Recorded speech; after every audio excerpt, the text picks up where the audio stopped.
تھا، جبکہ بھائی بھی اپنی بیوی سے ناراض تھا۔ ہم لوگ اپنے ابا کے جنازے کفن دفن میں لگے ہوئے تھے۔ سب لوگوں نے ہم وہاں سے پوچھا اب آپ کے ابا کیسے اللہ کو پیارے ہو گئے۔ اب ہم انہیں کیا بتاتے، ابا کو کیا صدمہ پہنچا تھا، لیکن بھابھی کی گمشدگی اب ہمیں کھٹک رہی تھی اور پریشان بھی کر رہی تھی۔ سب لوگ بھابھی کا پوچھ رہے تھے اور ہم بھابھی کے ماں باپ سے پوچھا آپ کی بیٹی کہاں ہے، تو وہ کہنے لگے وہ تو ہمارے گھر نہیں آئی۔ بھابھی کی ماں بھی اپنی بیٹی سے ناراض لگتی تھی، لیکن ہمارے سامنے برہم رکھا ہوا تھا، ہم سے اپنی بیٹی کے خلاف کوئی بات نہیں کی تھی، لیکن وہ پریشان وہ بھی تھی۔ ہمارے ابا کی تدفین ہو چکی تھی، گھر سے سب مہمان جا چکے تھے، مگر بھابھی صبح سے غائب تھی۔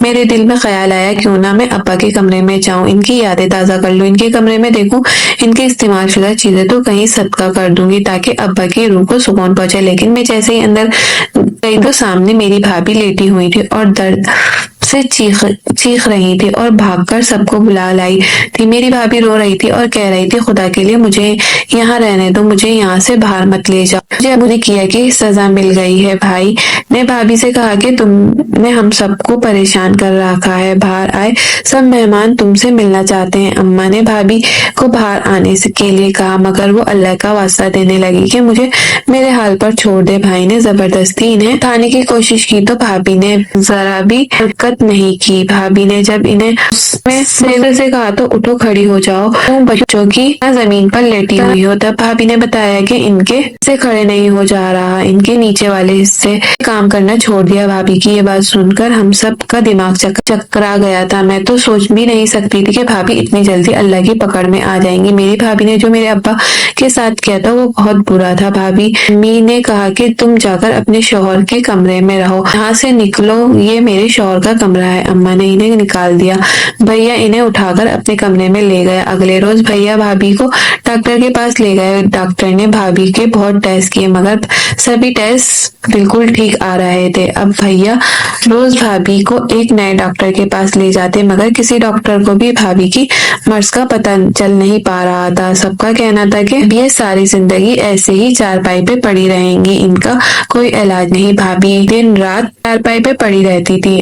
اب تو ان کی شکل بھی ایک طرف بگڑتی جا رہی تھی۔ امی کو ان پر بہت غصہ آتا۔ ایک دن امی پھٹ پڑی اور بھیا سے کہا کہ اس عورت کو ہمارے گھر سے نکال دو۔ امی بھائی کو کہنے لگی کہ تم نے اس گھر کو بہت تباہ کر دیا، خدا کے لیے اب ہمارا پیچھا چھوڑو۔ اماں نے یہ بات بول تو دی تھی، لیکن اگلی یہ خبر امی کو چونکا دیا۔ بھیا نے بتایا کہ بھابھی اب اکیلی نہیں تھی، اس کے وجود میں ایک اور وجود بھی پل رہا ہے جو کہ انہی کی اولاد تھا، یعنی کہ بھابھی ماں بننے والی تھی۔ اماں سر پکڑ کر رہ گئیں۔ اللہ تو نے ہمیں کس آزمائش میں ڈال دیا۔ اماں کی پریشانی دیکھنے والی تھی، مگر پھر بھی وہ اپنی بہو کے لیے راستہ صاف کرنا چاہتی تھی۔ انہوں نے اپنی بہو سے کہہ دیا تھا کہ تم اپنے کمرے میں ہی رہنا، باہر مت آنا، میں جا کر اپنے شوہر کی قبر پر دعا مانگوں گی، اس سے معافی مانگوں گی۔ تم نے اللہ کے اس نیک بندے پر جو گھناؤنا الزام لگایا تھا، یہ سب اسی کا نتیجہ ہے، تمہیں اللہ کی طرف سے سزا ملی ہے۔ بھابھی نے کسی کی بات کا کوئی جواب نہیں دیا، اور دیتی بھی کیوں، وہ اب قصوروار تھی اور انہیں اپنے کیے کی سزا ملنا تھی۔